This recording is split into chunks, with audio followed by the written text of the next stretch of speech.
নমস্কার বন্ধুরা, পূর্ণিমা কিচেনে আপনাদের সবাইকে স্বাগত।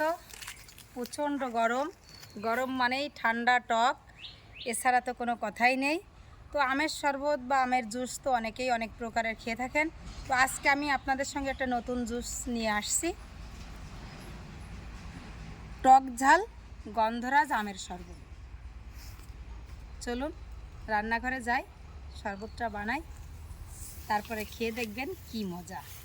আর যে গরম, প্রচণ্ড গরম আমাদের এদিকে। এই দেখুন, এটা গন্ধরাজ লেবু গাছ। আমি এই গাছ থেকেই একটু বতি দেখে পাতা তুলে নেব।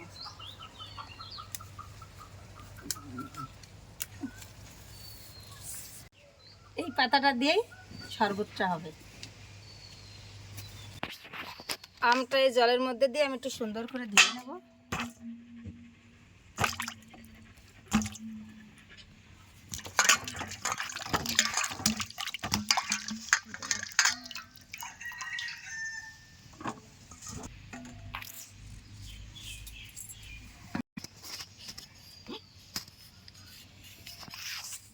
কাঁচা আমের টক ঘ্রাণ বেরিয়ে গেছে।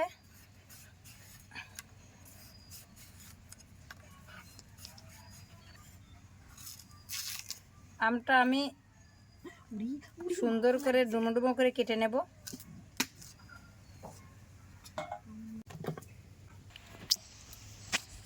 আমটা তো ডুমো ডুমো করে কেটে নিয়েছি, আমটা দিয়ে দেব। যেহেতু টক ঝাল আর শরবত, এই লঙ্কাটা দিয়ে দিচ্ছি। এদের লঙ্কার প্রতি খুবই, একটা দিচ্ছি, এদের বলছে না একটা দিলে হবে না, দুটো দাও, আমি একটাই দিচ্ছি।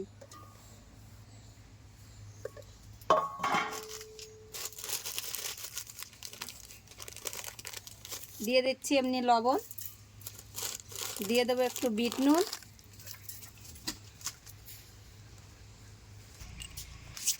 এবার দিয়ে দিচ্ছি চিনি,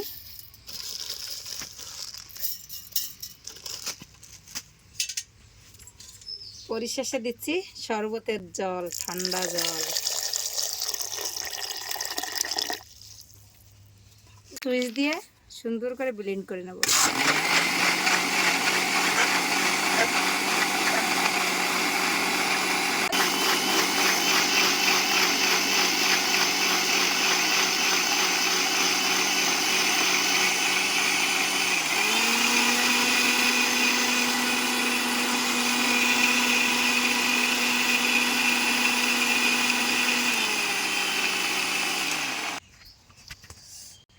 শরবতটা হয়ে গেছে, আমি হাত দিয়ে ছিঁড়ে নিচ্ছি।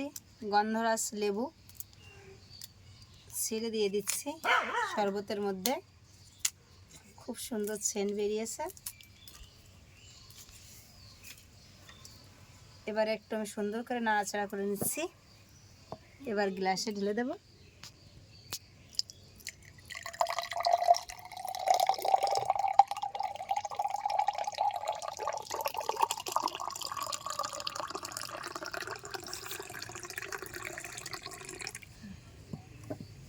বরফ দিয়ে দিচ্ছি।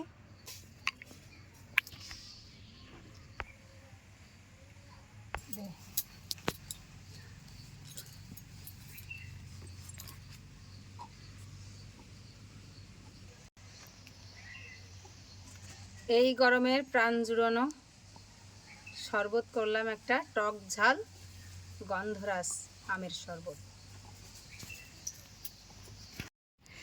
দেখো শরবতটা খেয়ে কেমন হয়েছে, টেস্ট করো। উফ, প্রচণ্ড গরম। এখন আমরা এই প্রচণ্ড গরমে এই শরবতটা খাবো, দেখি কেমন টেস্ট হয়। অবশ্যই ভালো টেস্ট হবে, কারণ যে গরম পড়েছে, টক ঝাল শরবতী, গন্ধরাজ শরবতী খেয়ে দেখি।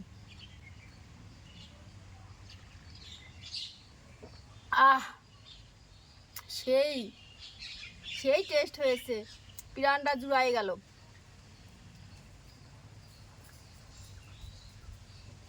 আপনারাও এই গরমে বাড়িতে করে দেখেন শরবতটা, খুবই টেস্টি, মজাদার একটি শরবত দিদি বানিয়েছে।